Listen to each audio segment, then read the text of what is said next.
O Mestre da Morte era o nome dado ao advogado, suposto mestre de artes marciais Antônio Lacerda, homem que passou anos pelo Brasil dizendo que tinha um método infalível de derrubar qualquer casca grossa do mundo. Mas no Brasil, sempre há um peixe maior, ou um falador mais habilidoso. Galera, Joel Paviotti aqui, espero que vocês estejam bem. Às vezes me perguntam por que no Brasil tem tanto conversador, o cara que fala mais, fala demais, né? Como diz o Mussum, falador passa mal. Tem cara vendendo curso, dizendo que é fórmula mágica pra ficar rico. E, velho, muita fita aqui nesse país. Eu já dito que eu não sei bem a resposta do porque no Brasil tanta gente que fala muito se prolifera, né? Mas acho que tem muito a ver com o povo acreditar que pode ficar rico de uma hora pra outra e aí fica mais fácil cair em certas conversas. Como dizia um tio meu, todo dia um malandro e um otário saem de casa. Quando eles se encontram, tropeçam um no outro, sai negócio. Bom, Fernando, roda a vinheta aí.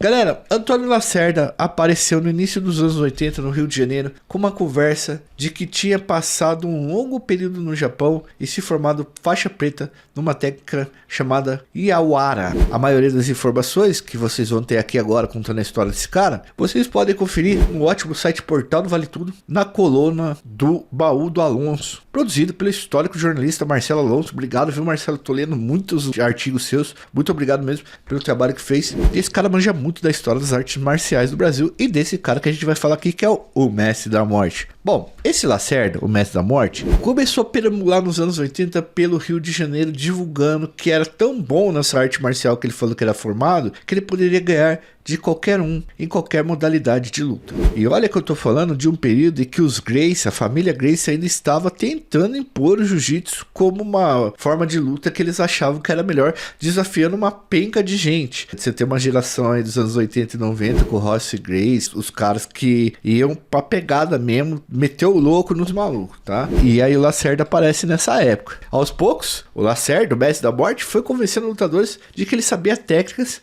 que nenhum outro treinador ou lutador sabia. Lacerda aparecia na mídia dizendo, olha só uma frase do Lacerda, nós pegamos lá no Baú do Alonso, abre aspas, meu dedo pode se transformar num alicate e minha mão numa bomba atômica, fecha aspas. Ele falava isso nos anos 80 em academia de jiu-jiteiro. Bom, o Lacerda chegou a convencer lutadores famosos como Marcos Ruas, muitas pessoas devem conhecer ele aí, a tentar inserir as técnicas que ele supostamente dominava nas lutas, tá? Então o Lacerda conheceu os caras. O Marcos Rua conta em uma entrevista no Globo Esporte, que vai ficar aí no comentário das referências, que ele até gostava do Lacerda, mas que o Lacerda tinha umas ideias meio piradas para treinamento, né? E ele começou a perceber que o negócio não funcionava. A relação acabou porque o Lacerda ultrapassou certos limites. Um deles foi dar uma bronca em Ruas na própria casa dele, em frente à esposa, tá? Ao que pudemos entender, Lacerda era de uma família abastada, ou seja, que tinha dinheiro, tinha uma boa grana e conseguiu espaços para aparecer em TVs e revistas especializadas. Espaços esses que doavam credibilidade à sua fala. Ele prometia, inclusive, ensinar técnicas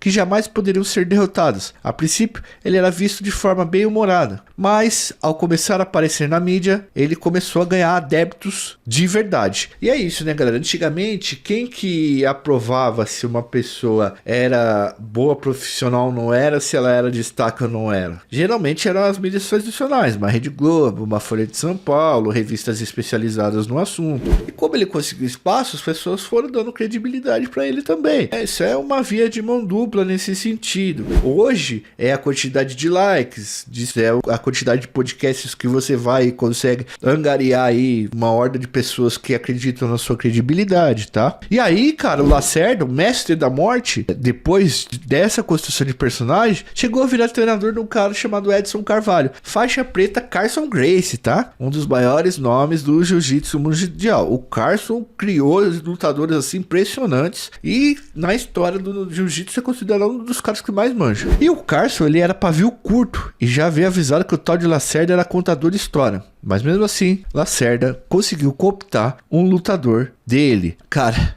E pior que a gente vê nas reportagens, a gente vê que esse Mestre da Morte, ele colava na academia do Carlson Gracie, enrolava o Carlson Gracie nas ideias e conseguia ali trocar ideia com os lutadores dele, falar com os caras, entendeu? O maluco cara, parece ser juiz, velho, da academia do Carlson Gracie pra contar gente. Mano, tem umas histórias aqui que é muito doido, velho. Bom, veja esse vídeo aqui de algumas das técnicas do Lacerda. Eu vou reagir com vocês nesse vídeo. Yauara, a mais temida.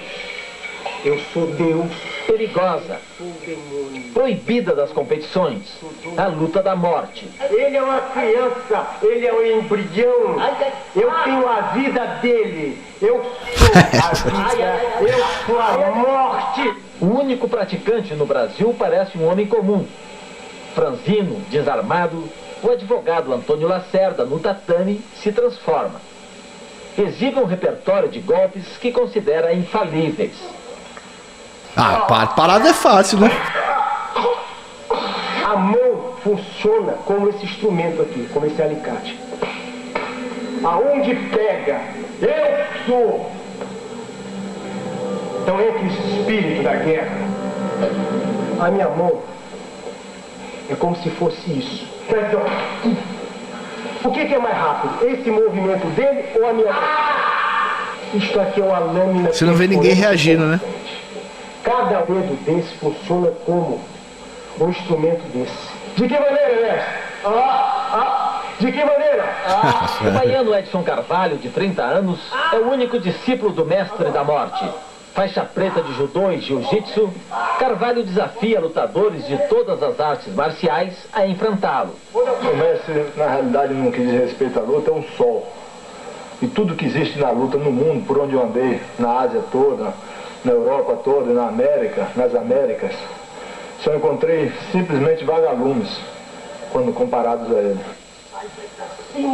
Mestre Lacerda tenta ridicularizar competições que vêm causando polêmica pelo excesso de violência, como as de Vale Tudo. Para ele, até os campeões da família Gracie não resistiriam a uma luta com seu discípulo. Eu gostaria que ele viesse, O cara falando dos Gracie. viesse fazer em mim. O cara falando dos Gracie, mano. Eu para respeitar outro homem, não respeito nenhum homem na luta no mundo. Então eles ou qualquer outro no mundo venha fazer em mim o que o mestre faz. Fica se arvorando samurai. De quê? O que é que faz? O código dos samurais é a honra. Eu luto de graça. Lacerda não tem nada disso. Lacerda de bate, rompe tudo. Lacerda de bate, acaba tudo. Não precisa. Eu sou! Eu não quero ser! O cara dele é de Bruce Lee no final, mano. Cara, com todo respeito, tá? Essa mistura de Bruce Lee e Steven Seagal de Copacabana. O Clésio de Souza, grande lutador, percebeu o biólogo cedo. Ele dizia em um vídeo do canal dele que, muito rapidamente, ele percebeu que as técnicas que o Lacerda ensinava não eram eficientes. Como que o cara derruba uma pessoa com um toque, virou X-Men agora? O Clésio também diz que o Lacerda era bom de conversa, velho. Ele descobriu os nomes dos lutadores e dava uma passageada no ego dos caras. Então ele tava lá no Carlson Gracie e falava assim: ó, grande Clésio, o maior lutador que eu vi e tal, com as minhas técnicas vai melhorar. Foi demais.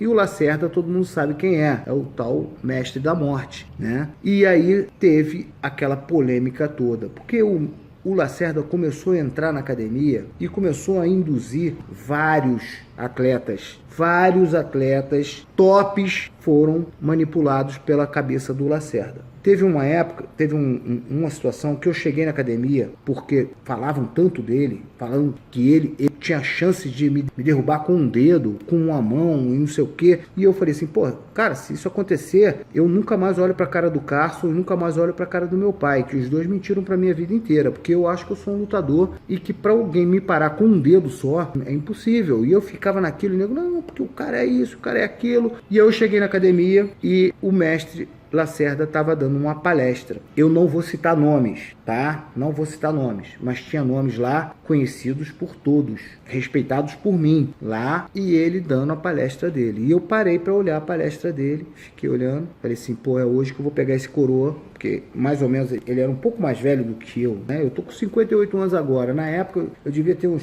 sei lá, 38, ele devia ter uns 45. Eu vou pegar esse cara, vou meter ele a porrada. Eu quero ver ele fazer isso em mim. Eu comecei a pensar assim, e eu comecei a ver. Ele percebeu, já percebeu que o meu olhar era diferente, eu entrei pro banheiro, voltei e ele tava batendo num amigo meu amigo sem reagir, ele mostrando a posição, tá vendo? O cara para nessa posição aqui, aí você faz isso e tal! E o cara, ai, ai, tá vendo como é que ele sente dor? Aí eu, porra, meu irmão, eu quero ver ele fazer isso comigo, eu, com a mão fechada e indo pra cima dele. Até então eu não sabia que o Edson Carvalho era pupilo dele, ou era o Edson que levou ele pra dentro da academia. Fala assim, é pupilo porra nenhuma, o Edson é que levou, ele usou o Edson pra entrar dentro da academia da Caçom. Ele usou o Edson, né? Ele usou todo mundo. E aí aconteceu isso. Aí eu falei, pô, eu vou entrar. E eu já tinha dito, porra, o pessoal tinha, não, porque o mestre, eu falei, rapaz, você não chama o Carson Gracie de mestre, você chama o Carson Gracie de grossinho, de não sei o quê, de poderoso, mas nunca chamou de mestre, vai chamar um cara que você nunca viu na vida de mestre, vai a merda, não sei o quê, bababá, aquele negócio todo. Eu nunca vou chamar o cara de mestre e tal. Quando eu saí do vestiário com a roupa de treino e fui em direção ao treino, ele olhou assim, nós temos grandes lutadores aqui, nós temos o Edson Carvalho, nós temos o Amaury Bittet e nós temos o Crésio de Souza. Eu nem sabia que ele me conhecia, não sabia nada. Nós temos aqui o Crésio de Souza, Crezinho, vem aqui. Aí me chamou. Aí eu falei assim, não, mestre, pode continuar aí. Chamei o cara de mestre, para vocês verem como é que a pessoa, quando tem um poder de persuasão, ele consegue entrar na tua cabeça. Mas quem o Mestre da Morte conseguiu cooptar mesmo foi esse cara que apareceu no vídeo, o Edson Carvalho, que acabou virando uma espécie de porta-voz e de garoto propaganda de Lacerda. E o Lacerda foi além, apareceu em vários lugares dizendo que não tinha homem para vencer as técnicas dele, nem no Brasil, nem no mundo. Os caras chegaram a desafiar o Walid Ismail, que era um cara que eu vou falar pra você, mano, casca grossa. A gente tem um vídeo aqui contando a história do Ryan Gracie, tá? Que foi o maior rival do Walid Ismail. O Walid Ismail metia a boca, falava pra caramba, parecia uma caixa de marimbondo tomando paulada. E aí o que que acontece? Os caras começaram a mexer com o Walid Ismail porque sabia que dava ibope, que ele aparecia nos lugares. E aí o Walid Ismail deu uma resposta tanto pro Ed quanto pro Mestre da Morte aí no vídeo. E o Walid Ismail, Edson? Aquilo é um perdedor, para de falar em merda, vamos falar em luta, com homem, com vencedor, com alguém que tá no ranking, não vamos falar em rabo de cobra. Pô, tá de brincadeira falar desse cara, isso é um frouxo. Pô, o Batarelli já quis fazer essa luta 10 vezes, o professor João Alberto já quis fazer essa luta. Pô, não sei como é que esses caras ainda falam nesse cara, esse cara não existe. Eu luto de graça. Isso é uma parada minha, que um dia ele vai ter que lutar comigo, porque ele não vai poder correr a vida toda. Ou então ele tem que mudar de país, já se mudou do Rio de Janeiro. Vai ter que mudar de país, porque ele não vai poder ser frouxo a vida toda. Já falei que é um rabo de cobra, você tá insistindo nisso, você tá querendo criar uma situação com um cara perdedor que só apanhou. Seu frouxo, vai ter que lutar. Bote o primeiro do ranking, você, seja o empresário, bote o Marquiquel, bote o Rickson, o Gracie, bora pra eu lutar. Para de falar em idiota, rapaz. Fala em alguém de nome. Pô, você tá querendo me irritar?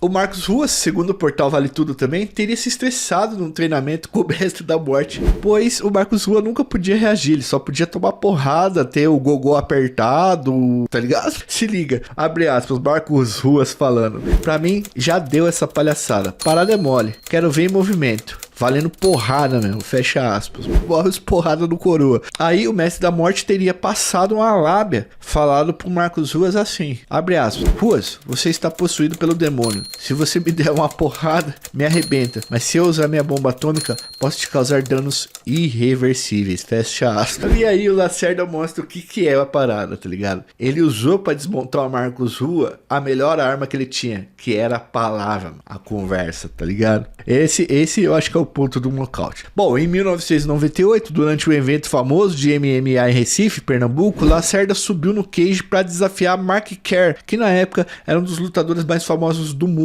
O Kerr não estava para lutar aqui, ele estava apenas como um lutador convidado na plateia. Bom, perguntado sobre o desafio, o Kerr respondeu, abre aspas, quem é esse cara? Eu lutei no WVC, no UFC e no Pride para chegar onde eu estou. Se ele quer lutar comigo, manda ele se credenciar. Se ele lutar como um vencedor do torneio de hoje, aceito vir ao Brasil e partir a cara dele ao meio e acabar com essa farsa de Mestre da Morte. Então o Kerr falou, não, tudo bem, vocês estão me desafiando aí, você, o Mestre da Morte e o Edson. Então é o seguinte, ganha do cara que ganhar aqui hoje, que eu venho aqui e depois nós resolvemos as ideias. Passa primeiro por ele.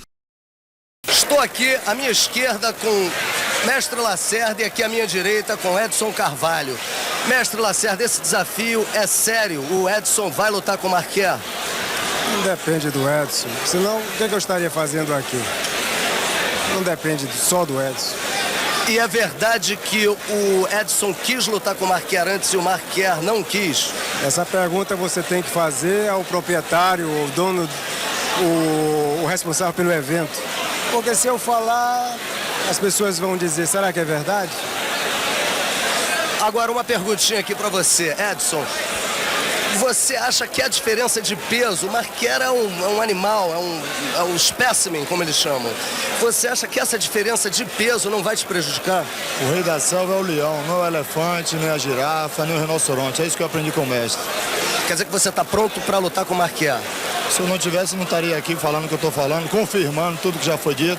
Como o mestre falou, você tem que, inclusive, pegar as declarações do Edson Sampaio. Quando eu saí do Rio de Janeiro, estava certo da luta para o dia 1º. E, segundo ele próprio, ele confirma que já havia dado a metade da bolsa e que ele desistiu. We're over here with Mark Kerr, the great champion here, that would like to respond the challenge that came from Edson. So what do you have to say? Edson, he's full of crap. He's a loudmouth talking fag. You know, he hasn't proved himself in anything, and he just wants to talk to make himself bigger than what he is. He has to fight many people before he fights me. I will beat him like he is my bitch, basically. He can't come in here and say that and disrespect me as a fighter, never having fought anyone. In fighting Valigi, he needs to fight Valigi first before he gets to me. Yeah, Valigi will beat him any day in a WBC event. I think it's an insult to me for him to say the things he says to me. I think he's just one big fag.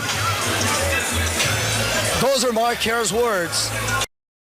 O cara que tava lutando no dia, né, que era o card principal, era um famoso lutador do treinador Mark Coleman, tá? E o Mark Coleman tava no local também. O discípulo era o ucraniano Igor Vovishashin. Eu não sei falar o nome dele. Coloca aqui, Fernando, o nome do cara certinho. É esse nome aí, que acabou aceitando o desafio do Mestre da Morte e do Edson Carvalho. E rapaziada, foi uma chicotada que o Edson levou, cara, com todo respeito ao Edson. Durante a luta, a maioria dos brasileiros torceu pro gringo. Não por conta do Edson Carvalho, que era um cara bem legal e muito respeitado. Muita gente o respeitava nos tatames. Mas por conta do Mestre da Morte, que ao tornar Edson como discípulo, ele acabou se tornando tipo um cara arrogante. E caras arrogantes aqui no nosso país muitas vezes não se dão bem. A luta não durou 3 minutos e meio, pessoal. O pupilo do Mestre da Morte, o Edson, ao tentar colocar em prática os ensinamentos do Lacerda, acabou apanhando bastante. Faltava o Igor lá, o ucraniano, ficar parado para fazer os golpes lá. Bom, e aí o Mestre da Morte sumiu.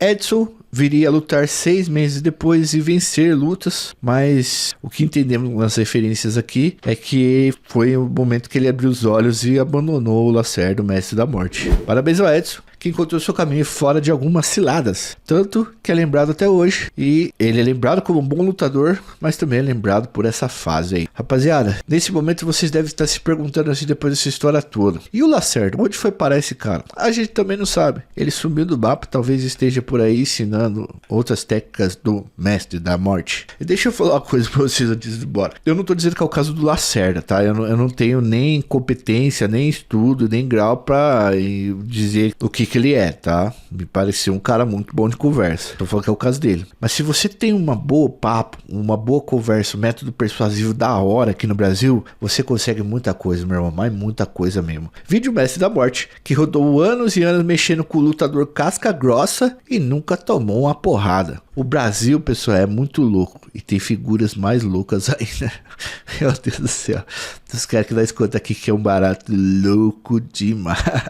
Deixa seu like, se inscreve no canal, ativa o sininho, vamos junto com a gente pra fazer esses vídeos cada vez mais melhor. Vou deixar um vídeo indicado aqui pra vocês, o outro YouTube deixa, que é o vídeo do Ryan Gracie. E a gente tá fazendo uns vídeos aí sobre Vale Tudo, sobre lutas, porque vocês se mostraram interessados nisso pra gente também, certo? Gostaram aí? Fui, um abraço, até mais.